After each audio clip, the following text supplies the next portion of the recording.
Jai Hind students, welcome back. So how are you? I hope you all are fine. Now today we start the last topic of this lesson. That is the sense of collective belongingness. तो इसमें क्या हुआ? Now when I talk of sense of collective belonging, इससे मेरा क्या मतलब है? तो धीरे धीरे क्या हो रहा था, जो लोग थे एक दूसरे के पास आ रहे थे, एक दूसरे के साथ आ रहे थे.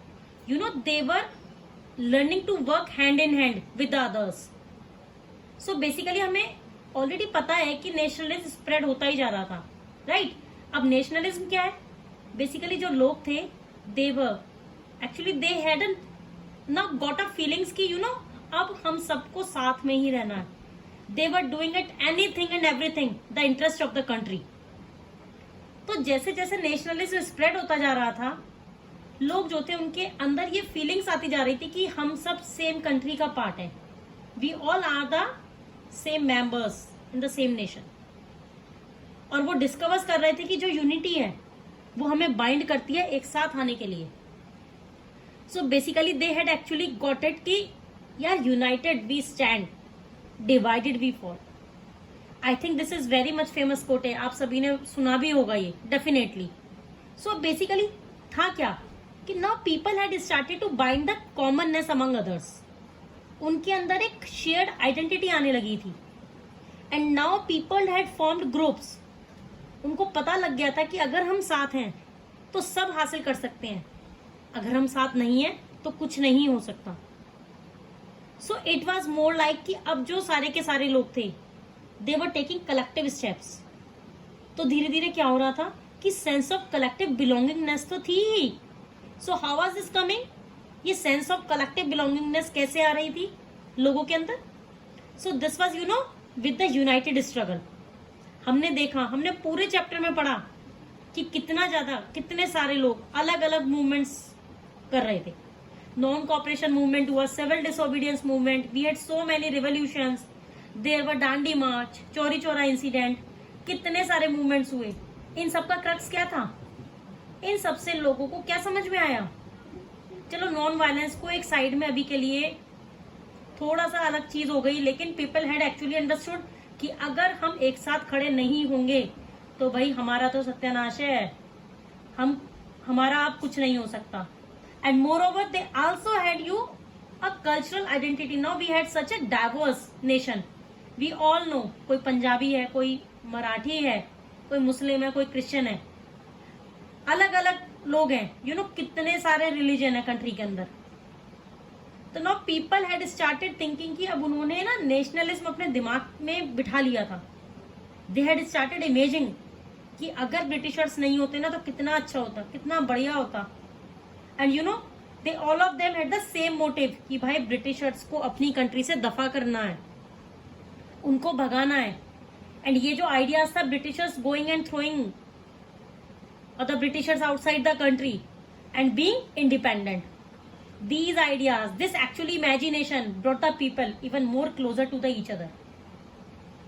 Now they were all you know with each other, with their heads were high. and अब धीरे धीरे उन्होंने स्ट्रगल करनी भी शुरू कर दी थी. सो अब क्या था? History, fictions, folklores, songs, popular prints, symbols, हर एक चीज जो थी वो कहीं ना कहीं बहुत ही ना मेजर वे कंट्रीब्यूट कर रही थी towards the making of the nationalism. अब कहीं ना कहीं बच्चों को डाउट होगा कि मैम फिक्शन क्या होता है?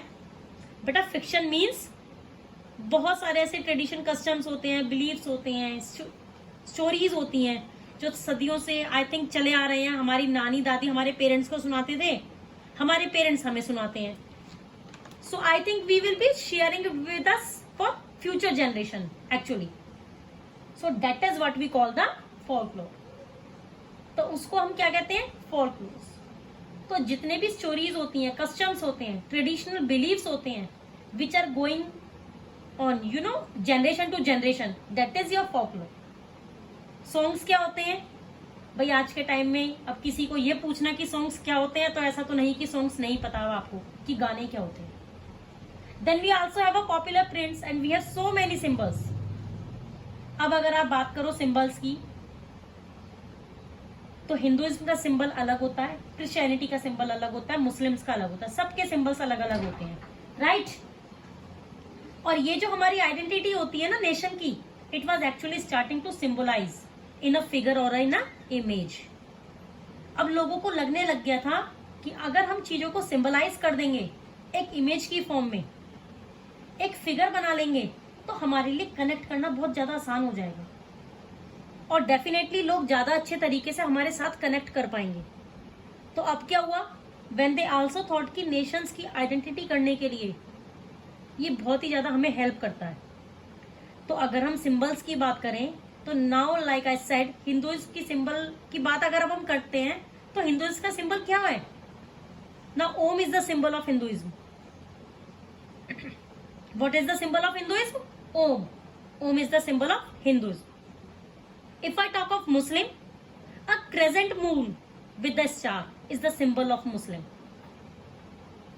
If now I talk of a Christianity, Christianity का symbol क्या होता है? A cross is the symbol of Christianity. This actually help us relate to the people, to the different communities of our society, right? तो अब क्या था? Like I already told you that symbolize होना शुरू हो गया था, figures आनी शुरू हो गई थी। तो 20th century तक आते आते क्या हुआ था, जैसे जैसे साथ साथ नेशनलिज्म तो ग्रो कर ही रहा था, नेशनल्स की फीलिंग तो सब में ग्रो कर रही थी, राइट। तो अब धीरे धीरे क्या हो रहा था, ये जो आइडेंटिटी थी that actually came into being, अब लोग विजुअलाइज करने लग गए थे। तो ये जो इमेज बनी थी भारत माता की, with this came up Bharat Mata, and people started visualising this image also. So ये जो भारत माता थी, this was first created by Bankim Chandra Chattopadhyay. Now this man, Bankim Chandra Chattopadhyay, इन्होंने सबसे पहले आइडेंटिफाई करी थी भारत माता की इमेज। अब क्या था, 1870s में बंकिम चंद्र चट्टोपाध्याय ने वंदे मातरम भी लिखा था। नाउ वी ऑल आर संग वंदे मातरम। हम स्कूल्स में भी रिपब्लिक डे पर, इंडिपेंडेंस डे पर, जब भी हमारे यहाँ पर फंक्शंस होते हैं, डेफिनेटली हर स्कूल में तो ये होता है, ये गाया जाता है स्कूल में। So this came to be known as, this was a very popular a hymn to the motherland. हमारी कंट्री के लिए ये बहुत ही लोग इसे ना कनेक्ट करने लग गए थे मदरलैंड के लिए, भारत माता के लिए। एक्चुअली लोगों ने ये हिम पॉपुलर कर दी थी। बेसिकली लोग ये बहुत ही गाते थे in order to create a meaning of patriotism. जब रिवोल्ट भी होते थे, जब लोगों को प्रोटेस्ट करनी होती थी आफ्टर 1870s, तो लोग चलते चलते अपना एंथुजियाज्म बढ़ाने के लिए, एनकरेज होने के लिए वो गाते रहते थे अलग अलग songs. Vande Mataram was one of the very famous song which they were used to sing, ठीक है। तो स्पेशली स्वदेशी मूवमेंट जब हुआ था बंगाल के अंदर, तब तो ये बहुत लोगों ने गाया था। एंड इवन की this had been included in novel also, जिसका नाम था आनंद मठ। अगेन बंकिम चंद्र चट्टोपाध्याय की बुक थी, एंड इसमें भी ये सॉन्ग इंक्लूड हुआ था, दैट इज वंदे मातरम।